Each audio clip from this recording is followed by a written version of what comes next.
O Municipal Waste liderou a volta do thrash metal nos anos 2000 ou só transformou tudo numa grande festa? Ou as duas coisas? Fique até o final do vídeo que vamos tentar responder essas perguntas decifrando o clássico disco The Art of Partying do Municipal Waste.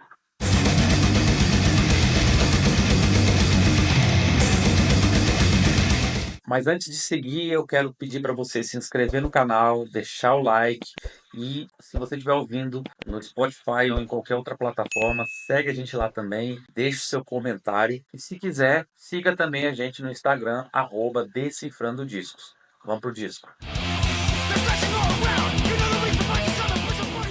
O disco The Art of Partying é o quinto disco da banda estadunidense Municipal Waste, que é uma banda de thrash metal ou crossover thrash criada ali no início dos anos 2000. O disco foi produzido pela banda e pelo produtor Chris Zeus, que trabalhou produzindo, mixando ou masterizando discos de artistas como Hatebreed, Agnostic Front, Madball, Six Feet Under e Hot Zone. O disco saiu no dia 12 de junho de 2007 pela Earache Records. Saíram dois vídeos desse disco para as músicas Sadistic Magician e Headbanger Face Ripped.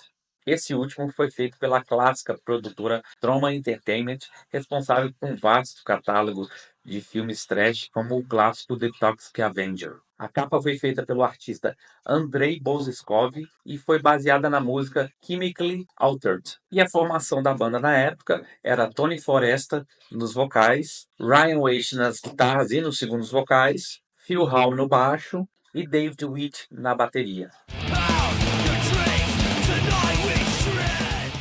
As músicas que se destacam desse disco são as duas dos clipes, né? Sadistic Magician e o Headbanger Face Ripped, mas também Open Your Eyes, Beer Pressure e a insana faixa título The Art of Party, que se tornou uma das principais músicas dos shows do Municipal Waste, normalmente encerrando os shows.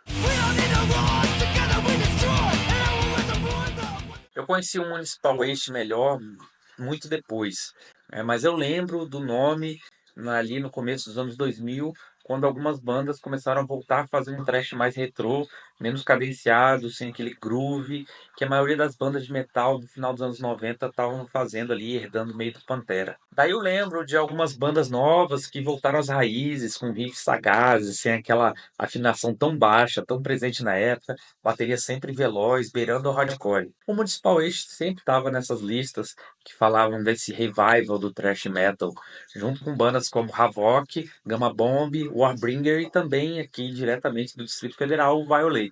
Então eu não acho que tem uma banda responsável por tudo. Parece que foi uma resposta coletiva mais ao que se fazia ali no final dos anos 90, ou seja, no metal, bandas de metal com afinação baixo, lá embaixo, assim, mais cadenciadas. Até as clássicas bandas de thrash metal fizeram discos mais nessa pegada. Quanto ao Art of Party, eu acho esse disco espetacular. Riffs maravilhosos, alternância dos vocais entre o vocal desesperado ali do Tony Foresta e a voz de cigarro ali do guitarrista Ryan Waste. Geram as músicas ótimas ali, direto ao ponto, sem muita enrolação. É pura festa do começo ao fim e, para mim, é o melhor disco do Municipal Waste até hoje. E você, conhece a banda? E o que acha do Municipal Waste e do disco The Art of Party? Deixe a sua opinião nos comentários. Valeu e até a próxima.